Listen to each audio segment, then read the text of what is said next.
Esta sección lleva por título Condescendencia voluntaria y autohumillación temporal en la encarnación del Hijo de Dios. Y vamos a analizar que Dios es temporal. Por lo tanto, hay fases o etapas en la vida de la deidad.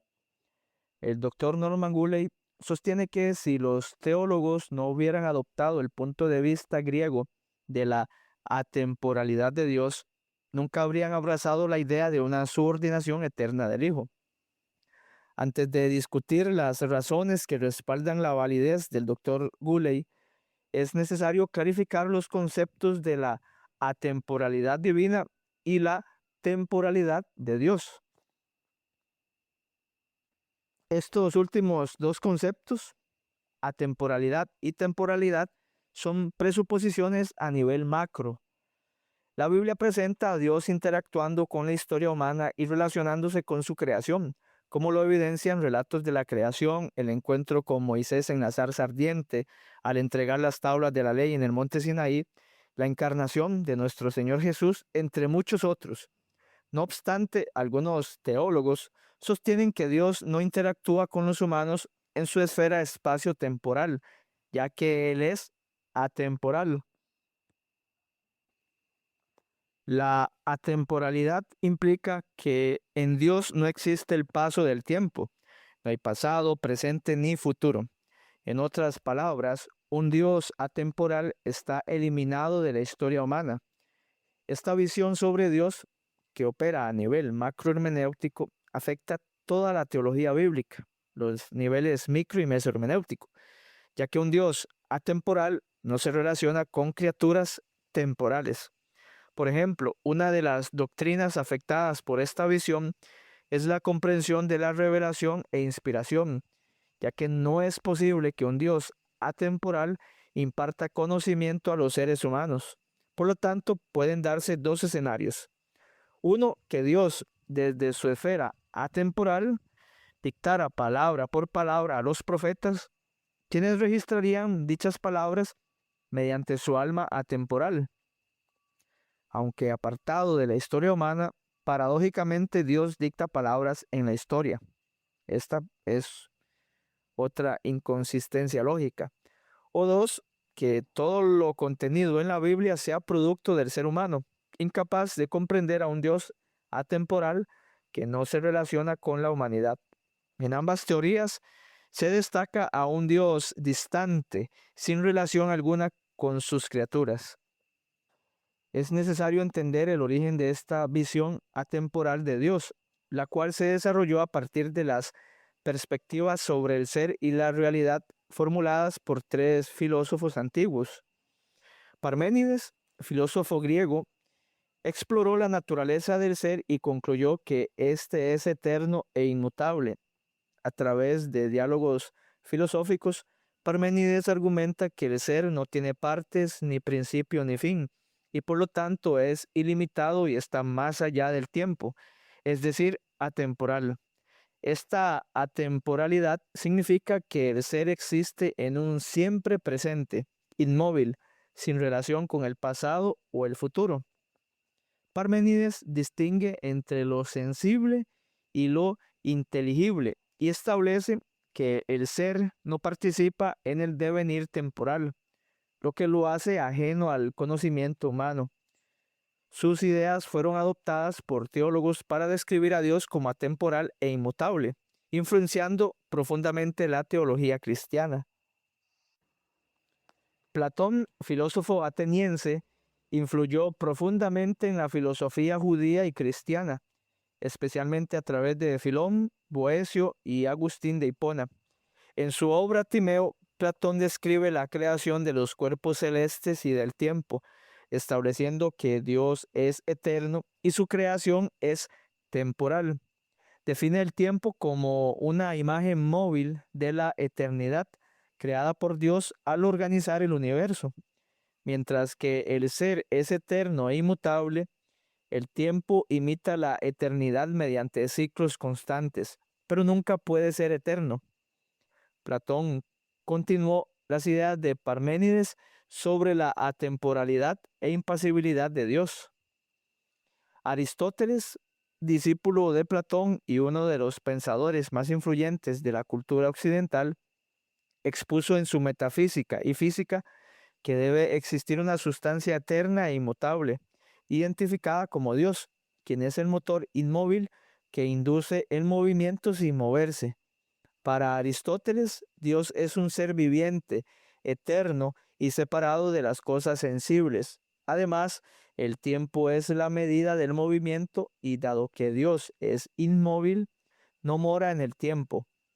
En su obra Sobre los cielos, Aristóteles concluye que no hay tiempo ni lugar más allá del cielo.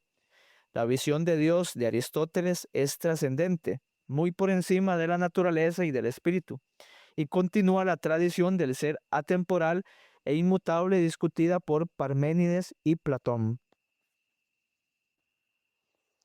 Estos tres reconocidos filósofos influyeron considerablemente en la teología cristiana. Teólogos de renombre como Agustín, Boecio, Anselmo y Tomás de Aquino interpretaron la teología desde el concepto de un Dios atemporal. Muchos teólogos contemporáneos mantienen esta misma concepción de Dios, ya que en vez de corroborar si estas presuposiciones filosóficas mencionadas tienen fundamento en las escrituras, se aferraron a ellas con una actitud acrítica e irreflexiva. Uno de estos teólogos contemporáneos es Wayne Grudem, quien en su teología sistemática relaciona la atemporalidad con la eternidad. Para Grudem, Dios siempre está en un eterno presente, es decir, es atemporal. Esta idea se refleja en la siguiente expresión de Grudem. Cuando Dios creó el universo, también creó el tiempo. Cuando Dios empezó a crear el universo, empezó el tiempo y ahí empezó a hacer una sucesión de momentos y acontecimientos unos tras otro. Pero antes de que hubiera un universo y antes de que hubiera tiempo, Dios siempre existió sin principio, sin ser afectado por el tiempo. El ser de Dios no tiene una sucesión de momentos ni progreso de un estado de existencia a otro. Para Dios, toda su existencia siempre es de alguna manera presente.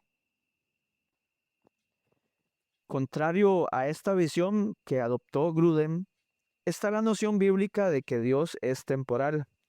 Es importante señalar que afirmar que Dios es temporal no implica que no sea eterno, sino más bien se afirma que Él se mueve dentro del flujo de la historia. La Biblia representa a Dios como si tuviera una historia y realizara acciones sucesivas, describiéndolo como un Dios de alianza, activo e interactivo. En otras palabras, la Biblia afirma que Dios es eterno, es decir, que no tiene principio ni fin, y a la vez presenta a Dios como temporal, indicando que Él puede actuar e interactuar en el tiempo sin las restricciones que enfrentamos los seres humanos. Aunque Dios experimenta el tiempo, su experiencia no es igual a la nuestra, ya que para Él un día es como 1000 años y 1000 años como un día. Segunda de Pedro 3:8.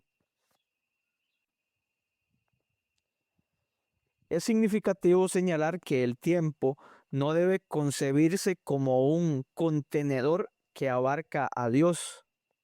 Esto se debe a que el tiempo no es una cosa, sino una cualidad que todas las cosas o realidades tienen en común.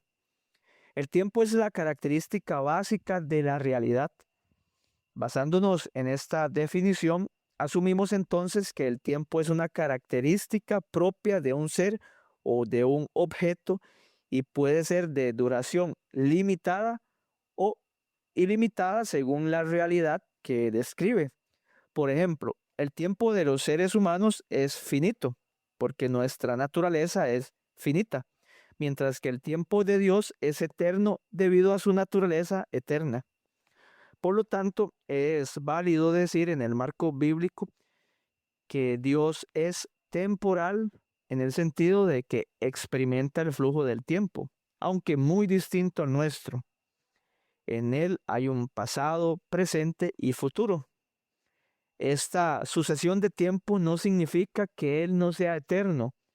ya que el tiempo no es un contenedor en el que Dios está atrapado, sino una cualidad del ser. En este caso, como Dios es eterno, su ser es eterno. La temporalidad de Dios se manifiesta claramente en la encarnación del Hijo de Dios.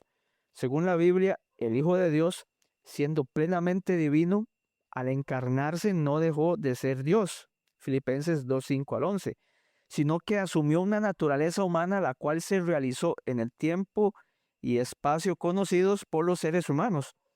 El Hijo de Dios no poseía una naturaleza humana desde la eternidad. Fue en un momento específico de la existencia del Dios triuno cuando el Hijo asumió dicha naturaleza. Aunque esta naturaleza humana estaba teóricamente en los planes eternos de Dios, se hizo realidad, es decir, se experimentó cuando fue engendrado por el Espíritu Santo en el vientre de María. Otro ejemplo que ilustra la temporalidad de Dios es el sufrimiento de Cristo en la cruz. Desde la eternidad, la deidad sabía teóricamente que el Hijo sufriría terriblemente en la cruz, que sería azotado, escupido y que su vida sería terminada de manera brutal. Sin embargo, no fue sino hasta el año 31 de nuestra era cuando la deidad experimentó este sufrimiento. No es que el Hijo sintiera la experiencia del dolor de los clavos desde la eternidad. Como Dios omnisapiente, sabía que esto iba a suceder. Cada detalle era conocido por él, pero fue hasta el viernes de la semana de la Pasión cuando el Hijo de Dios experimentó dicho sufrimiento. Estos ejemplos demuestran que Dios es temporal, es decir, experimenta el flujo del tiempo. La deidad participa en una sucesión de momentos. Lo mismo se observa con la creación. En algún momento, la deidad ejecutó la creación de la tierra, de la raza humana y de todo lo que existe en el mundo. No es que Dios estuviera en un eterno presente creando, sino que en un momento específico comenzó a crear lo que había planificado desde la eternidad. En otras palabras, aunque la deidad tenía elaborado un plan eterno para la creación, en algún momento llevó a cabo dicha creación. Los conceptos de atemporalidad y temporalidad nos permiten comprender mejor la cuestión de la condescendencia voluntaria y autohumillación del Hijo de Dios. Uno de los teólogos contemporáneos más influyentes en la afirmación de que el Hijo de Dios ha estado eternamente subordinado al Padre es Wayne Grudem. Grudem sostiene, como hemos visto, que Dios es atemporal y no es sorprendente que estas dos premisas, la subordinación eterna del Hijo y atemporalidad de Dios, estén entrelazadas en su teología. La consideración de que Dios es atemporal conlleva la noción de que el Hijo de Dios está eternamente subordinado al Padre, dado que el eterno presente del Hijo implica una subordinación eterna. Analicemos esto en detalle, pero en la siguiente sección.